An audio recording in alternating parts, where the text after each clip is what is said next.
Bonjour à tous, très heureux de vous retrouver. School TV Le Mac, 30 minutes sur la scolarité de vos enfants. À chaque fois une thématique forte, une initiative sur le plan local ou national, même international. Avec Alix Nguyen. Oui, salut Alix. il est international aujourd'hui. Salut. Le sommaire, le voici, le voilà.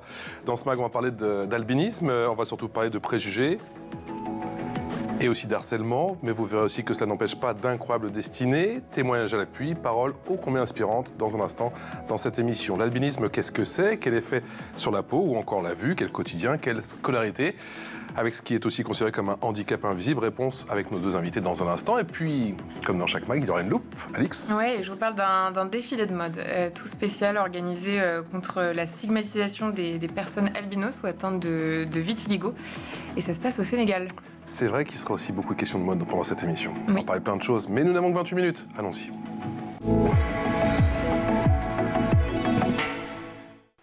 Et je vous présente sans plus tarder mes invités. Bonjour Elisabeth Rivaud, via Skype. Merci d'être avec nous. Bonjour. On est très heureux de vous accueillir. Vous êtes la toute nouvelle présidente. Félicitations à vous de l'association J'ai l'Espoir. Vous êtes également directrice de crèche, éducatrice spécialisée petite enfance et, c'est pas terminé, consultante parentalité. J'ai l'Espoir, pour ceux qui ne connaissent pas, c'est quoi s'il vous plaît? Alors, J'ai l'Espoir, donc je vous explique, c'est une association qui va fêter ses 30 ans là, en 2025. Association dont ce siège est sur Rennes. Et c'est une association qui regroupe aujourd'hui à peu près 500 adhérents à travers la France, de familles et de personnes atteintes d'albinisme. Donc, on a à peu près 300 personnes atteintes d'albinisme qui font partie de l'association. Et nous avons différents projets qui sont autour de la famille, autour de la rencontre de médecins et de l'information du corps médical. Un autre gros pôle qui est la récolte de dons pour le financement de la recherche. Et puis une action aussi, comme vous parliez tout à l'heure, une action à l'international aussi par la mise en place de rencontres régulières maintenant pour échanger autour de nos compétences et des échanges autour de la recherche aussi qu'on peut faire à l'international. On va parler de vos actions bien évidemment tout au long de cette émission. Est-ce que vous connaissez Charles-Édouard, que je vais présenter dans un instant? Eh bien non, je le découvre. Charles-Édouard qui est mannequin, qui commence à faire son petit bonhomme de chemin, en tout cas un petit peu partout en Europe, qui est... bonjour, merci d'être avec nous. Tout d'abord, Charles-Édouard, merci une beaucoup. première ici. Merci d'être avec nous. On est le 17 juin, le 13 juin dernier, c'était la journée internationale de l'albinisme. Pour toi, quelle portée à cette journée, Charles-Édouard? C'est vraiment très spécial parce que, comme vous pouvez le remarquer, je suis albinos. Ça veut dire que c'est très spécial pour les albinos du monde entier. Si je suis ici, c'est avant tout pour sensibiliser le maximum de personnes par rapport à cette cause qui me tient particulièrement à cœur. Ouais. C'est un honneur pour moi d'être ici et C'est un honneur pour nous de t'avoir aussi. Merci beaucoup. Et de pouvoir en parler. Et pour en revenir à la question... Quelle portée? Ouais. Est-ce que ça a vraiment un retentissement? C'est important, j'imagine. C'est vraiment très important parce qu'on vit dans une société où il y a beaucoup de personnes qui ne savent pas ce qu'est l'albinisme. Il y en a énormément qui l'ignorent. Donc je pense que en ce jour très spécial, c'est mon devoir. Et le devoir, même pas que pour des personnes qui ne sont pas albinos et qui savent c'est quoi d'en parler en fait, tout simplement. Il y a des associations comme Jeune Espoir qui sont là pour y remédier. Et nous sommes là pour en parler et pour amener notre contribution. Elisabeth Rivaud, une journée, c'est pas énorme, mais vous allez me dire c'est déjà ça pour faire la lumière sur l'albinisme? Ouais, non, c'est énorme déjà d'avoir notre journée et de pouvoir justement avoir ce retentissement international grâce à l'ONU, voilà, qui a déclaré cette journée internationale de sensibilisation à l'albinisme. C'est une super richesse. C'est vraiment quelque chose qui nous permet d'être visible, c'est le cas de le dire, mais là sur un plan de reconnaissance de notre différence, voilà. Qu'est-ce que l'albinisme pour toi, Charles-Édouard? Alors, l'albinisme se caractérise, c'est une anomalie génétique qui se caractérise par plusieurs symptômes, mais le principal, ça va être le manque de mélanine. Donc, qu'est-ce qu'est la mélanine? La mélanine, en fait, c'est un manque, c'est ce qui va pigmenter notre peau, en fait. Ça veut dire que plus on a de la mélanine, plus nous sommes beaucoup plus clairs de peau, moins on en a, moins on est clair. Donc moi, j'ai beaucoup de mélanine, quoi. C'est exactement. Énormément de mélanine, quoi. Exactement. Merci au maquillage aussi, alors, merci. Hein.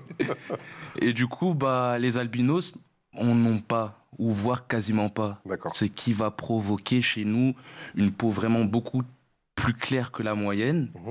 Des cheveux beaucoup plus clairs aussi. Ouais. Comme vous pouvez le remarquer, mes cheveux sont à peu près blancs. Ouais, blanc. Blond, ouais. Blond. Blond platine, je dirais. Exactement. Blond platine, sourcils. Sans la modeuse, là, tout de suite. Hein, t'as vu Alix, la modeuse. Exactement. Il y a aussi la vue. Malheureusement, nous n'avons pas une très bonne vue, ce qui fait que c'est pas évident au quotidien. Pourquoi Parce que vous êtes photosensible ou vous êtes sensible à la lumière ou c'est encore autre chose? On est sensible à la lumière en général, mais beaucoup plus au soleil, on va dire. On va beaucoup plus aux rayons UV. Et on peut aussi retrouver comme caractéristique la peau. Nous sommes très sensibles de la peau. Donc on va dire qu'on est obligé d'appliquer une crème solaire pour éviter le cancer. Du coup. Et ça, c'est quotidiennement? C'est quotidiennement. Soleil Dès qu'il y a des UV, en fait. Dès qu'il y a des UV, en fait, ça a un impact sur nous directement. Donc même une journée grise comme Paris, comme à Paris en ce moment. La plupart du temps, on marche avec des lunettes de soleil ou des bobs. Maintenant, les albinos, en fait, il y en a beaucoup plus en Afrique qu'en Europe. Et certains albinos n'ont pas les moyens de se procurer de la crème solaire ou des bobs. Donc c'est un peu plus compliqué. Du coup, mais je pense qu'on va en parler tout à l'heure dans tous les cas. Ça c'est une certitude. Elisabeth Rivaux, est-ce qu'on parle de maladie quand on parle d'albinisme et pourquoi est-elle si mal connue au final? Alors, moi, je parlerais, oui, effectivement, c'est une atteinte génétique qui fait, alors comme tu disais, Charles-Édouard, on a un problème de vue et qui n'est pas que comme vous parliez de photosensibilité.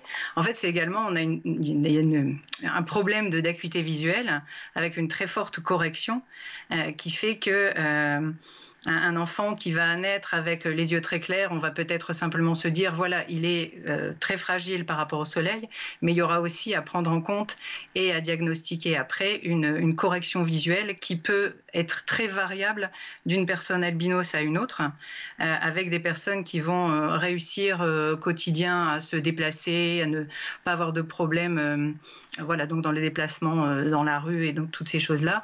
Au niveau de la scolarité aussi, ça va être très différent. Et il y aura aussi des personnes qui vont à l'extrême être avec une très forte correction et une acuité visuelle qui sera très faible et qui demanderont une adaptation très particulière, autant à l'école que pour la vie au quotidien. Donc effectivement, alors c'est une atteinte génétique, maladie génétique, on joue tout le temps sur les mots, mais le fait est que ça ne se soigne pas, donc on ne va pas parler de maladie. Voilà, ça sera une atteinte génétique. Et votre deuxième question, pardon. Ah, je me souviens plus, mais Alix, je t'en prie. Non, Charles-Édouard, moi j'ai une question pour toi. Bien sûr. Enfant, comment l'albinisme a impacté la perception que tu avais de toi-même et ton rapport aux autres aussi? L'albinisme a eu beaucoup d'impacts, il y a eu des impacts positifs et négatifs. Mais dans ma scolarité, beaucoup plus d'impacts négatifs, on va dire. C'est-à-dire que peut-être en classe, pour lire au tableau, par exemple, c'est beaucoup plus compliqué. Pour faire des activités sportives aussi, sous le soleil, c'était aussi compliqué. C'était lié à ta vue, du coup? Ouais. Tes troubles de vue, ça de vision? pouvait être lié à la vue, ou sinon ça pouvait être lié à la peau. D'accord. Par rapport à l'EPS dont je parlais. Ouais. Et si c'était des activités en extérieur, du coup, en éducation physique et sportive, c'était plus compliqué. Et est-ce que l'école s'adaptait à ce moment-là? Pardon? L'école, elle s'adaptait à ce moment-là? Oui, à s'adapter. Les difficultés? À s'adapter. Quand j'étais beaucoup plus jeune, pour lire par exemple au tableau, j'avais une espèce de... On appelle ça un flipper panel. C'est une espèce de machine qui va zoomer sur le tableau. Et moi, j'avais un écran qui me permettait de regarder. J'avais aussi des loupes. Ça veut dire que j'ai eu j'ai pas eu une enfance normale, on va dire. Ouais. C'est ça, j'ai dû m'adapter à certaines situations et j'ai dû comprendre très vite que j'étais différent des autres enfants. Et pour les autres enfants aussi, Bah, c'était compliqué aussi, parce qu'ils ne savaient pas c'était quoi l'albinisme. Ouais. Mais ils ne demandaient pas, ils se moquaient. Il y avait des moqueries. Souvent, quand l'être humain, il n'arrive pas à comprendre quelque chose... Mais il n'aime pas l'inconnu, hein, en général, il va plus essayer de voilà... Du coup, il y avait ce rapport... Tu le dis avec le sourire, mais ça a été très difficile. Ça a été très difficile. Il y avait ce rapport aux autres qui était compliqué, le regard que les autres avaient envers moi. Mais tout ça, c'était en France, parce que, pardon, mais j'ai vu que tu avais quitté la France aussi à un moment. Ouais, en 2015.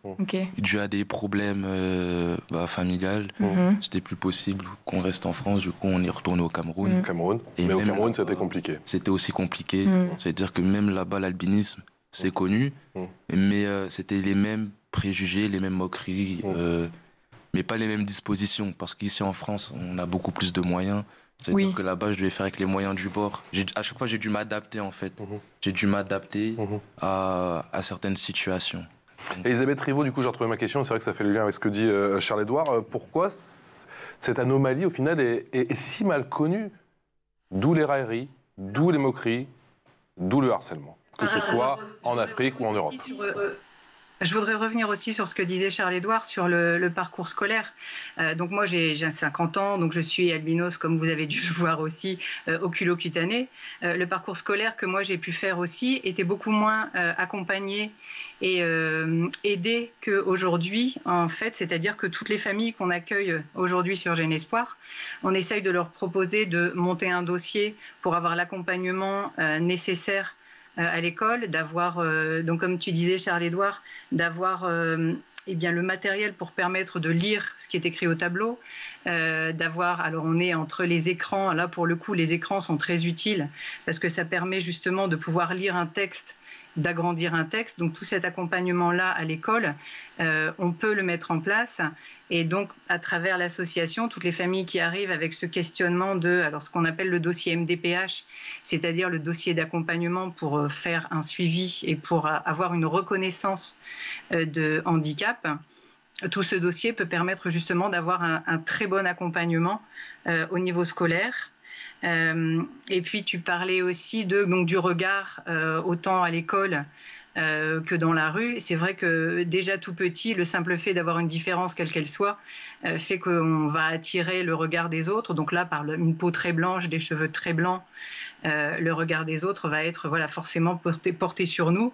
Et avec le fait de ne pas connaître la différence, en ayant une certaine aisance avec l'albinisme, mais ça c'est quelque chose qui s'apprend aussi, de pouvoir dire effectivement alors ou mon enfant ou moi je suis albinos, d'avoir cette capacité de le dire qui est déjà très très importante parce que c'est difficile aussi d'oser dire. Mais ça peut aider aussi à avoir un meilleur regard des autres, autant par l'accompagnement à l'école en disant aux enseignants ou aux autres enfants, effectivement, mon enfant est albinos ou il aura besoin peut-être que tu l'aides à marcher dans la cour pour lui montrer les marches ou des choses comme ça, en parlant aux enseignants, peut-être en disant, aidez-le à mettre sa crème solaire quand il va dehors. Mais cet accompagnement au quotidien, en l'expliquant, peut aider justement à comprendre cette différence. Comment on fait, Charles-Édouard, de cette anomalie génétique une force? Ça a eu un déclic à quel âge? Est-ce que c'était un déclic ou ça a été au fur et à mesure? Je pense que c'était au fur et à mesure. Je pense que là, il y a la famille qui joue un rôle aussi. C'est important que les parents soutiennent l'enfant qui est atteint d'albinisme. Moi, j'ai pas eu ce soutien. Pardon de te couper, t'es le seul de ta famille, du coup? Seul de ma famille. Seul de la fratrie, d'accord. Ouais, seul de la famille albinos. D'accord. J'ai une petite sœur qui ne l'est pas. D'accord. Oui, exactement, c'est important à savoir. On voit la photo. Ouais, c'est important à savoir. Et ouais, je regarde les photos. Elle a sorti les photos. Ouais, c'est important à savoir. La famille joue un rôle important. Moi, dès ma naissance, j'ai été accepté par ma maman, par ma famille. J'ai été accepté par ma sœur.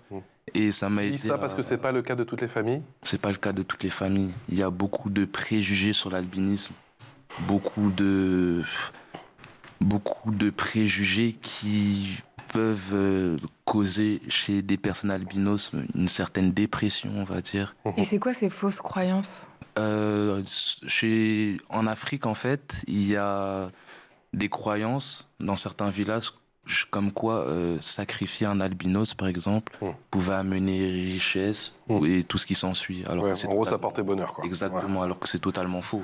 Ouais. Nous restons des êtres humains. Avant toute chose, nous restons des êtres humains. Avant d'être noirs, blancs, albinos, vitiligo, nous sommes des êtres humains. Et c'est important d'en parler parce qu'il y a énormément de massacres en Afrique, dans certains villages. Encore aujourd'hui. Dans certains, je ne vais pas faire une globalité. Bien sûr, bien sûr. Mais il y a certains massacres qui ont lieu dans certains villages en Afrique. Et il y a énormément de personnes qui ne sont pas au courant. Donc je pense que c'est important pour moi d'en parler ici. Ouais, c'est ça. Il faut sensibiliser en France, Elisabeth, mais pas seulement. Forcément. Pas seulement. Il faut sensibiliser en France, à commencer par la France, mais pas seulement, bien au-delà de la France. Oui, ça, il faut sensibiliser vraiment à l'international et les enjeux ne sont pas les mêmes. Effectivement, entre l'Afrique et l'Europe, où eh bien, en Europe, ce sera simplement informer sur une déficience visuelle, protéger la peau, avoir une énorme action sur une prévention du cancer de la peau, parce que voilà, effectivement, comme pas de mélanine, la sensibilité est d'autant plus forte, mais que dans les pays d'Afrique, où là, c'est une sensibilisation et une... voilà, comme tu disais, de sortir en fait de ces croyances et de ne faire que protéger déjà des enfants qui vont avoir la peau hyper fragilisée et qui vont être au soleil en permanence. Et le simple fait de sensibiliser en disant mais de porter des t-shirts, même si la chaleur fait qu'on ne supporte pas les vêtements. Mais voilà, là c'est porter des t-shirts, effectivement mettre des crèmes, mais déjà de protéger la peau globalement avec des t-shirts, essayer d'avoir des lunettes de soleil. Mais tout ça, voilà, c'est des enjeux financiers aussi. Et d'informer et de sensibiliser à l'échelon international, voilà, c'est des gros enjeux qu'il faut développer. Pendant votre enfance, comme celle de Charles-Édouard, j'imagine que c'est des journées heureuses et d'autres qui l'ont été beaucoup moins. Comment on arrive à avoir cette détermination, à prendre confiance en soi ? Alors, on y arrive ou on n'y arrive pas. Après, ça dépend du tempérament aussi. Comme tu disais, Charles-Édouard, ça dépend aussi comment on est entouré. Ça dépend le regard que les personnes portent sur nous, ont de l'albinisme. Ça dépend quelle acceptation ils en ont fait. C'est vrai que tout jeune enfant, quand on a des parents qui sont complètement abattus par une nouvelle, on leur annonce que leur enfant a un handicap. Donc forcément, on peut être complètement déstabilisé et ne pas avoir les ressources suffisantes pour pouvoir accompagner son enfant dans cette différence-là. Après, ça demande voilà, une force en soi, ça demande aussi de savoir demander de l'aide et d'aller vers les personnes qui vont être des ressources suffisantes pour pouvoir justement se poser sur elles.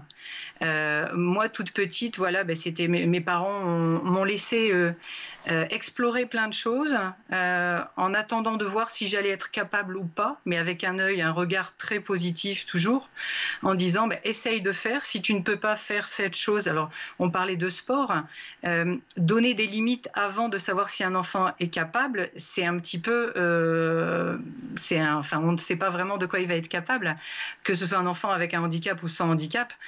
C'est vrai que de le laisser explorer pour voir ce dont il est capable va permettre aussi que cet enfant prenne confiance et puisse aller développer aussi. Donc du tempérament, c'est effectivement, moi j'en ai pris au fur et à mesure des années avec le regard des autres et puis à essayer de trouver aussi ce vers quoi on est à l'aise et quelles sont les compétences qu'on va savoir développer.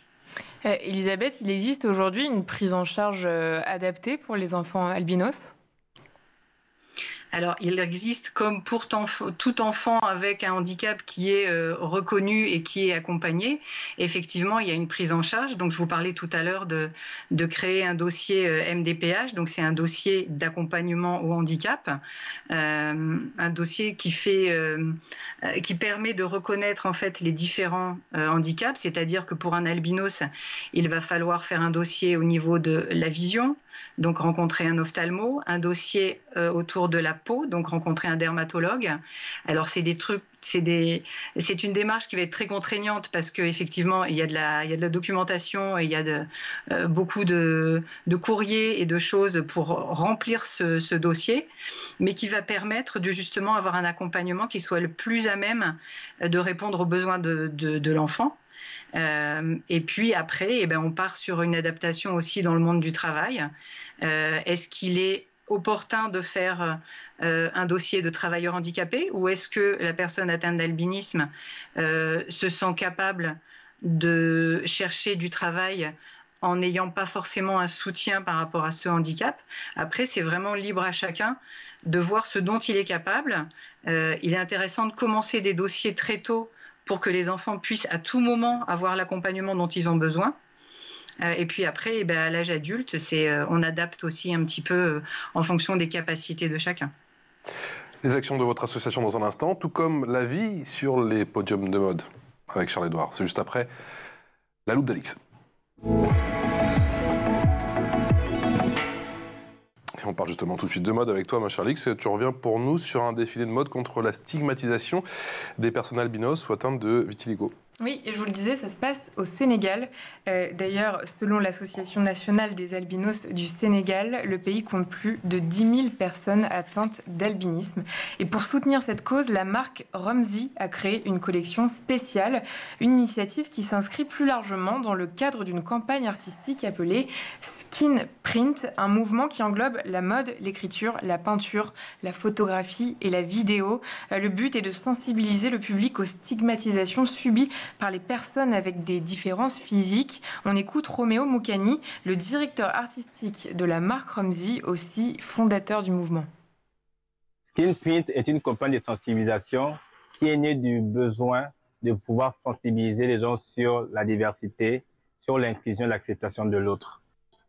Les objectifs de la campagne Skin Print sont de mettre à jour toute forme de discrimination liée à la différence. À travers l'art, nous avons voulu vraiment montrer aussi la richesse de la diversité, de pouvoir stimuler vraiment la confiance en soi et l'acceptation de l'autre. Le 25 mai 2024, nous avons réalisé un défilé au niveau du parc de Hann de Dakar, à l'espace des nuages Perdeur Plume. Pour moi, en tant que styliste, c'était important de pouvoir véhiculer ce message. Et nous avons joint d'autres artistes et nous avons réalisé une exposition le 26 mai. Des différentes activités artistiques, nous avons aussi joint des actions caritatives dans le lancement d'une collecte de fonds en ligne qui nous permettra de pouvoir soutenir cette campagne-là, mais de pouvoir aussi accompagner des associations qui déjà militent dans le domaine, notamment l'ANAS, l'Association nationale des albinos du Sénégal, et Mina for Africa, qui vraiment suivent les personnes qui ont des caractéristiques cutanées particulières. Et donc Roméo, qu'on vient d'entendre, est originaire du Gabon. Il a posé ses valises à Dakar il y a une dizaine d'années pour poursuivre ses études. Après avoir suivi une formation en gestion d'entreprise, il a choisi de se lancer dans l'une de ses grandes passions, la mode. Il a créé sa marque en autodidacte en 2015 et dessine lui-même tous ses croquis. Il y a une vraie âme dans son travail et je vous invite à le découvrir notamment via son compte Instagram, Rumzy Studio. Charles-Édouard, tu es donc mannequin. Est-ce que tu rencontres des déconvenus dans l'industrie de la mode en tant que mannequin albinos ? Des déconvenus. C'est-à-dire, est-ce que ça peut être un défi en plus d'être albinos ? Est-ce que tu subis aussi des préjugés ? Ouais, bien sûr. Enfin, pour moi, c'est un défi en plus. Quand je vais en casting, je vois 0 albinos, ouais. D'où le problème de diversité dans le milieu de la mode. Mmh. Maintenant, moi, je viens avec une optique. Et cette optique, c'est vraiment de casser les codes, on va dire, d'ouvrir les portes à d'autres personnes albinos qui voudraient se lancer dans. On n'en voyait jamais, on en voit depuis quelques années. C'est vrai, ça commence à se démocratiser. C'est qui doit aussi motiver les autres albinos. Exactement, c'est l'objectif. Je ne suis pas le premier mannequin albinos, il y en a eu avant moi, et il y en aura après moi. Qui ont eu des très belles carrières et qui ont de très belles carrières. Exactement. Ouais. Et moi, c'est l'objectif, marcher sur les pas des personnes albinos qui ont eu une très bonne carrière et pouvoir inspirer pas que des albinos, des personnes aussi issues de la diversité. Tout ça. Ouais. T'as pas toujours eu confiance en toi, c'est pas un secret. Ouais. Et on peut le comprendre avec ce que tu nous as raconté, parce qu'on sait que les enfants sont très gentils, mais peuvent être également aussi très méchants. Et ça dès le plus jeune âge, dès la crèche. Toi, t'as pris confiance quand ? Ou en tout cas, tu t'es dit, quand, tiens, ce métier-là, c'est pour moi. Et à tous ceux qui disent que je remplis pas les critères, ils vont voir. Exactement. Mais moi, c'est venu, en fait, c'était un déclic J'étais sur mon téléphone, c'était en plein Covid-19. Mmh.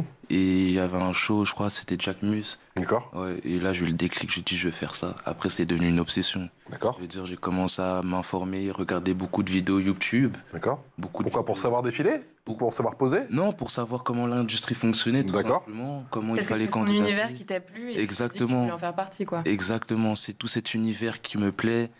Le fait de voyager, découvrir de nouvelles personnes, d'autres cultures aussi.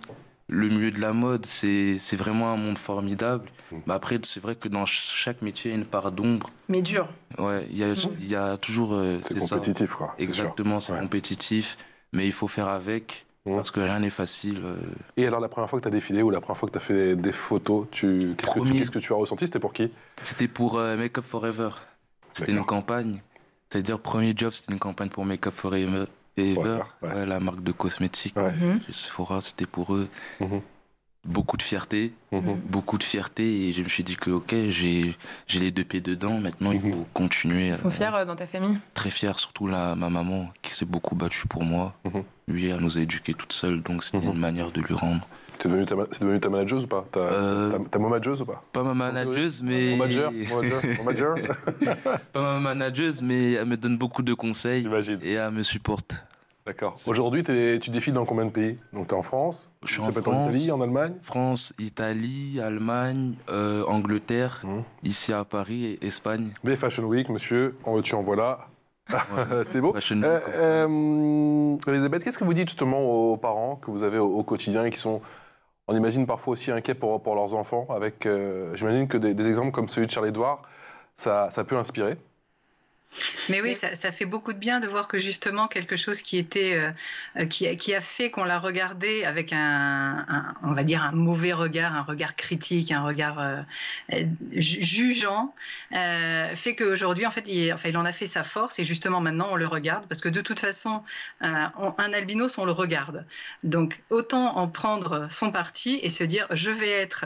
Voilà, je vais me montrer, je vais faire de cette différence une force. Et c'est très beau ce qu'il fait. C'est voilà, de pouvoir se dire quelque chose qui n'a pas été facile quand j'étais jeune. Aujourd'hui, ben voilà, je retourne la situation et j'en fais ma force. Vous avez trouvé un ambassadeur, Elisabeth. Cherchez pas, on vous a trouvé un ambassadeur. Vous êtes bien. Quelles sont vos futures actions à court et moyen terme avec votre association, Elisabeth? Alors, à court et moyen terme. Alors, on est au quotidien, on est toujours dans accompagner les familles, donc avec une capacité d'accueil à pouvoir répondre déjà par téléphone. On se rencontre une fois par an en France, différemment, enfin dans des endroits, dans des régions différentes, pour justement faire que tout le monde puisse venir. Donc ça, c'est notre rencontre annuelle. Là, c'était la dernière qui a eu lieu à Lyon au mois de mai. Donc on était 180 personnes présentes. Donc c'était une grosse joie aussi. Et ça répond à chaque fois à un grand besoin des familles, justement, de pouvoir échanger et de voir les enfants à tout âge, de voir des adultes albinos, de voir un petit peu comment chacun évolue. Et c'est une grande richesse d'échange. Donc ces temps de rencontre annuels.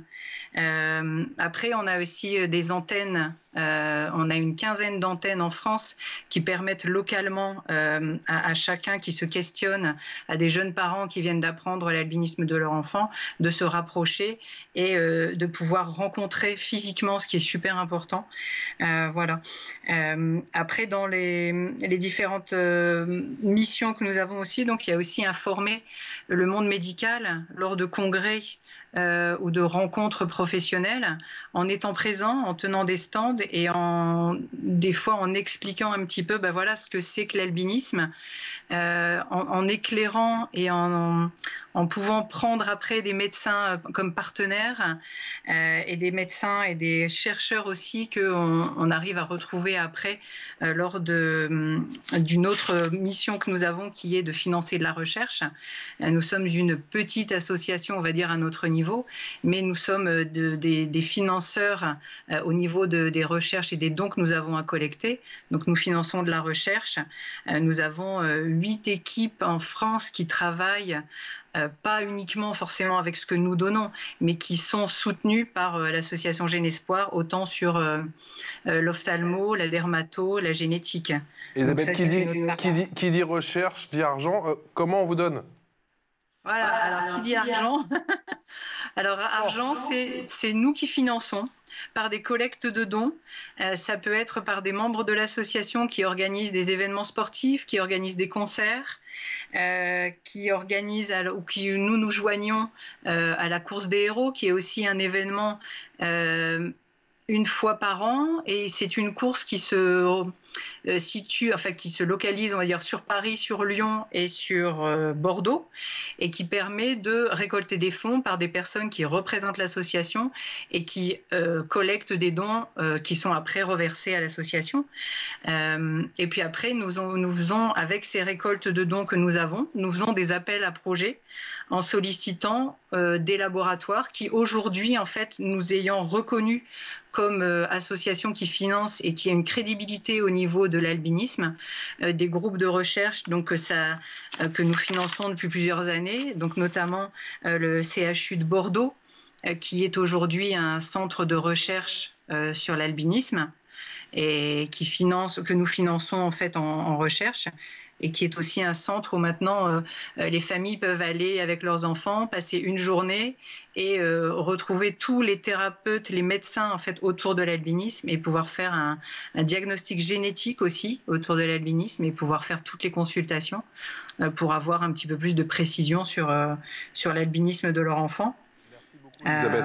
Merci Elisabeth. Malheureusement, je dois vous interrompre voilà. parce que c'est déjà la fin de l'émission. On a compris, c'est sûr qu'il y a beaucoup d'actions. Encore bravo pour toutes les actions que vous menez et bien sûr cette sensibilisation. Je renvoie bien évidemment au moins sur vos sites internet. Regardez, il y a plein de choses, à commencer bien sûr notamment sur cette course qui a lieu chaque année à Lyon, à Paris et encore à Bordeaux. On espère vous revoir très bientôt et pourquoi pas sur notre plateau avec Charles-Édouard que l'on remercie. Merci. Que l'on embrasse. Merci. On touche du bois, comme on dit, pour toutes les Fashion Week. Merci beaucoup de ce temps de visibilité. Merci à vous. Les Fashion Week de Paris, passant par à Londres, et puis on n'oublie pas New York, ce serait bien aussi. Ce serait pas mal. On sera aux premières loges. Merci avec beaucoup. Alix. À très bientôt, Alix. À très bientôt. À demain. À demain. Ciao.